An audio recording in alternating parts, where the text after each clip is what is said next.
quelque chose que peu de personnes savent, mais je vais vous en dire un mot aujourd'hui. Vous savez qu'il y a un lien très particulier entre la pédagogie de l'intégration et l'oriental. Si vous prenez un de mes derniers ouvrages qui s'appelle « La pédagogie de l'intégration des systèmes d'éducation et de formation au cœur de nos sociétés », la première page de cet ouvrage concerne une famille de Nador, à travers une histoire assez terrible que j'ai vécue au mois de décembre 2009. J'étais à l'aéroport en partance pour Casa, et à côté de la porte d'embarquement de Casa, il y avait la porte d'embarquement du vol Bruxelles-Nador. Et un jeune couple, une dame et son mari de Nador, n'ont pas pu prendre l'avion parce qu'ils ont été retardés par les formalités de la police à l'aéroport.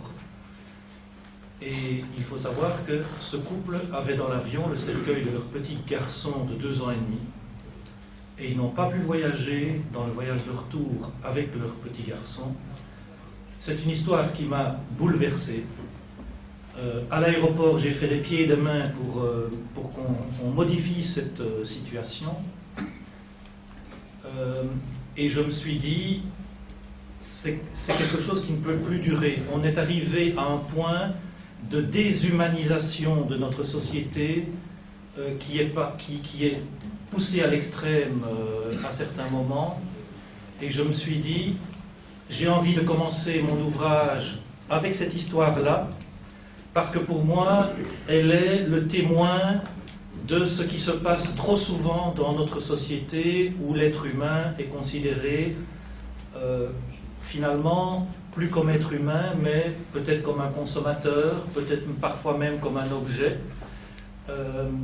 Et je pense que nous avons tous à œuvrer pour que change ce type de rapport à l'humain.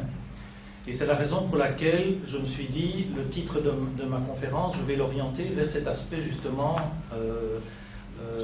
peut-être d'une approche curriculaire qui vise à restaurer le lien entre l'homme et la société. Et je sais que la pédagogie de l'intégration peut parfois paraître à certains comme peut-être un peu procédurale par moment, on va en parler.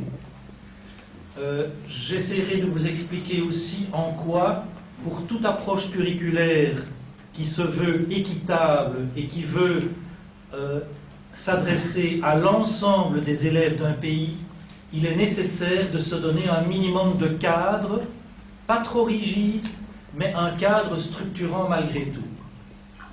Parce que j'ai découvert au cours de ces 20 dernières années en voyageant à travers le monde que les systèmes éducatifs ont tendance, au contraire, de plus en plus à dire « mais l'enseignant peut faire ce qu'il veut dans sa classe, l'école peut faire ce qu'elle veut, et on entre dans...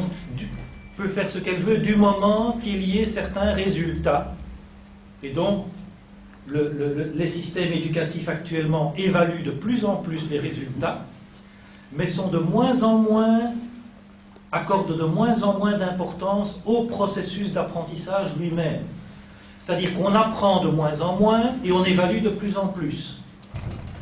Et donc, cet écart qui se crée entre les apprentissages et l'évaluation profite à certaines catégories d'élèves, certaines catégories d'écoles qui sont des catégories privilégiées.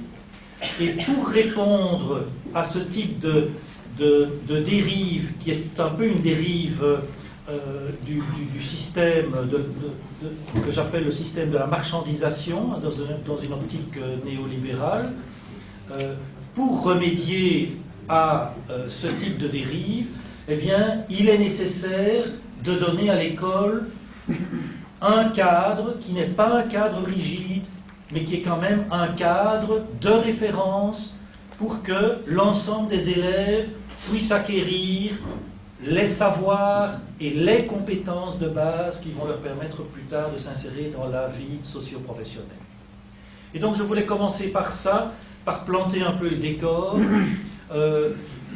parce qu'on pourrait croire que, hein, quand on dit la pédagogie de l'intégration, on dit parfois même un cadre d'ingénierie curriculaire, ça a l'air un peu carré, un peu sévère, mais derrière ça, je voudrais vous dire que se cache vraiment un souci très profond de développer un ensemble de valeurs et de développer un ensemble de valeurs à l'échelle de tout un pays pour l'ensemble des élèves. Alors, je vais vous présenter un exposé de départ, mais je suis venu surtout ici pour vous écouter, pour écouter vos questions, pour écouter vos préoccupations, pour débattre avec vous, pour répondre ou essayer de répondre à vos questions, en sachant que je n'aurai pas réponse à tout.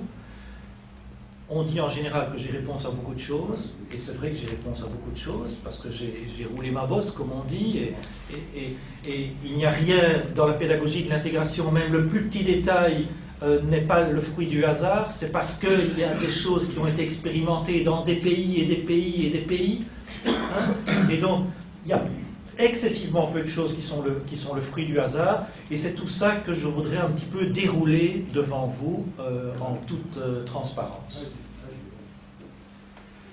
Voilà, je vais peut-être aller là-bas. Maintenant, je n'aurai pas de micro, mais bon. J'avais un micro. Ah, d'accord.